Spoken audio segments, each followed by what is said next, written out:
Uric acid की बीमारी हमारे यहाँ बहुत आम है। वैसे तो इसकी मेडिसिन्स भी डॉक्टर्स प्रेस्क्राइब करते हैं अगर ज़रूरत हो, लेकिन कई ऐसे कुदरती तरीके भी मौजूद हैं जिनकी मदद से आप अपने लाइफ़स्टाइल में कुछ चेंजेस लाकर अपने यूरिक एसिड की वैल्यूज़ को नॉर्मल रख सकते हैं।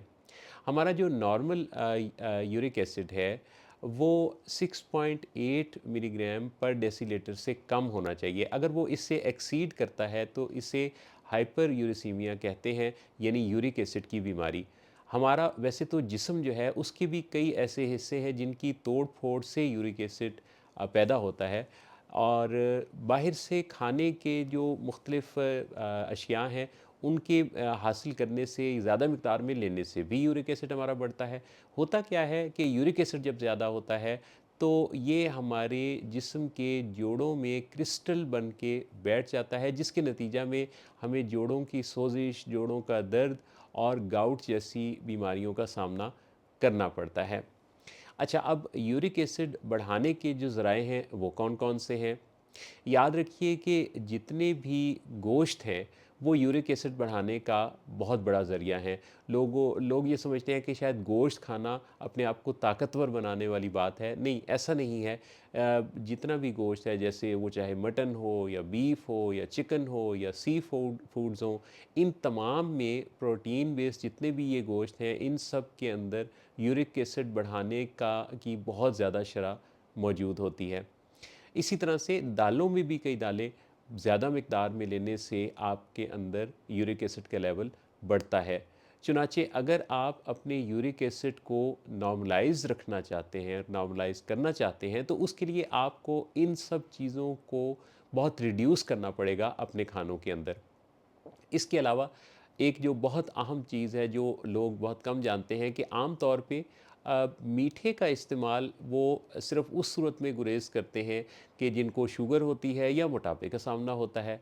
हकीकत ये है कि ये जितने भी किस्म के गोश्त मैंने अभी आपसे अर्ज़ किए और ऑर्गन मीट और इन सब चीज़ों के अलावा ये जितने मीठे हैं ये भी यूरिक एसिड के बढ़ने का सबब बनते हैं। जितने जूसेस हैं, जितनी मिठाइयाँ हैं, जितनी शुगरी चीज़ें, शुगर का इस्तेमाल, इवन शहद का इस्तेमाल जो कि लोग बहुत ज़्यादा बाबरकत समझते हैं, उसको भी बरकत भी एक हद तक ही है ना। जब कोई चीज़ ज़्यादा मिक़दार में लेना शुरू कर देंगे तो वो आपके लिए फिर ठीक नहीं रहेगी। तो ये जितनी भी मीठी चीज़ें हैं, ये भी आपके यूरिक एसिड के बढ़ने का सबब बनती हैं। अच्छा, इन सब चीज़ों का इस्तेमाल रिड्यूस करना आपके यूरिक एसिड के लेवल को नॉर्मलाइज़ रखने में बहुत मददगार है। अच्छा, इसी तरह से अगर आप अपने यूरिक एसिड को नॉर्मल रखना चाहते हैं तो इसको एक मिसाल से आप बड़ा अच्छा समझ जाएँगे कि जिस तरह हम कहीं सफाई करना चाहते हैं तो वहाँ हम पानी डालते हैं ज़्यादा से ज़्यादा ताकि वो जगह साफ़ हो जाए, और वहाँ से पानी जब गुज़रता है तो उसको वो फ्लश आउट हो जाता है और वो जगह साफ़ हो जाती है। तो हमारे जिस्म के अंदर भी अगर यूरिक एसिड बढ़ा हुआ हो तो इसके यूरिक एसिड के सफाई का जो काम है या जो ज़िम्मेदारी है वो हमारे गुर्दों की है।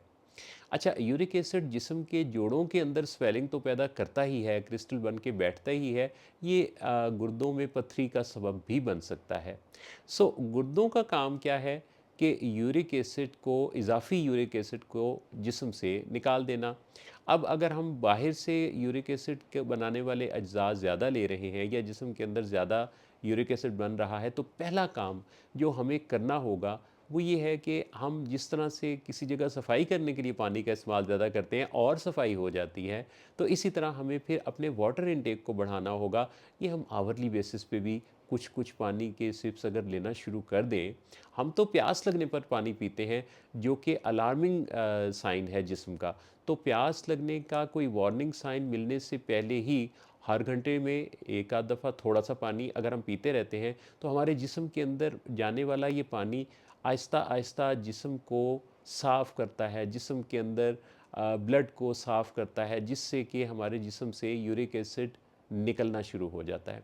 इसी तरह एक रिसर्च में ये भी बताया जा रहा है कि जो कॉफ़ी है, ना सिर्फ़ इसका इंटेक आपके जिस्म के अंदर यूरिक एसिड की प्रोडक्शन को कम करती है, बल्कि जिस्म से यूरिक एसिड के इखराज का प्रोसेस भी बढ़ाती है। अच्छा, इसी तरह बहुत सारे वो लोग हैं जो कि अपने खानों के अंदर जब फ़ाइबर का इस्तेमाल अच्छा करते हैं, अच्छी मिक़दार में करते हैं, तो उससे भी उनको मदद मिलती है यूरिक एसिड को नॉर्मल रखने में। वो कौन-कौन से फल हैं? उन फलों में आप देखिए जैसे सेब है, नाशपाती है, आड़ू है, इसी तरह से सब्ज़ियों में पालक है, गोभी है, या खानों में आप देखें जैसे रोटी खाने के बहुत ज़्यादा लोग शौकीन होते हैं। कई लोगों को तो ये तसव्वुर होता है कि रोटी नहीं खाई तो जैसे खाना ही नहीं खाया।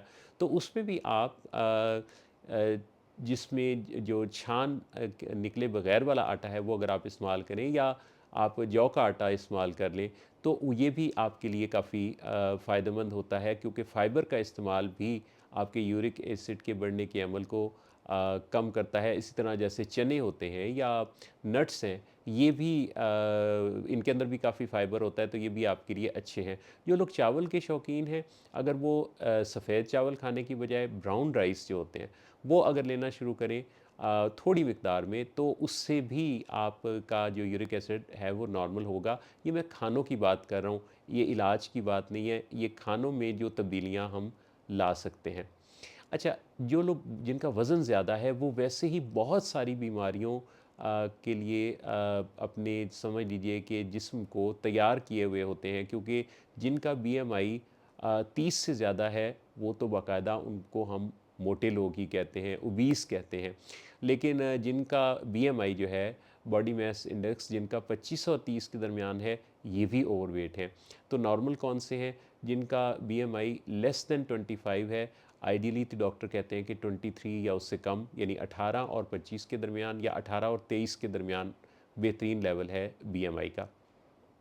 आप अगर अपने खानों में, अपने इनटेक में विटामिन सी का इस्तेमाल रखते हैं, तो ये बहुत ज़बरदस्त किस्म का एंटीऑक्सीडेंट भी है और आपके इम्यून सिस्टम को भी बहुत अच्छा करता है, और ये यूरिक एसिड के लेवल को भी नॉर्मलाइज रखने में काफ़ी मददगार है। यूरिक एसिड के नॉर्मलाइज रखने के लिए जितना विटामिन सी चाहिए, वो उसकी एक नॉर्मल रेंज जो है वो 75 mg से 125 mg, स्टैंडर्ड समझिए 100 mg आपके लिए काफ़ी है। लेकिन कई दफ़ा लोग जो है वो किसी चीज़ की खूबी सुन के उसका ज़्यादा इस्तेमाल करने लग जाते हैं, तो बस इसकी मिक़दार को भी मुनासिब सा रखना है। जैसे कई मल्टीविटामिन्स के अंदर ये 500 mg तक है, ठीक है।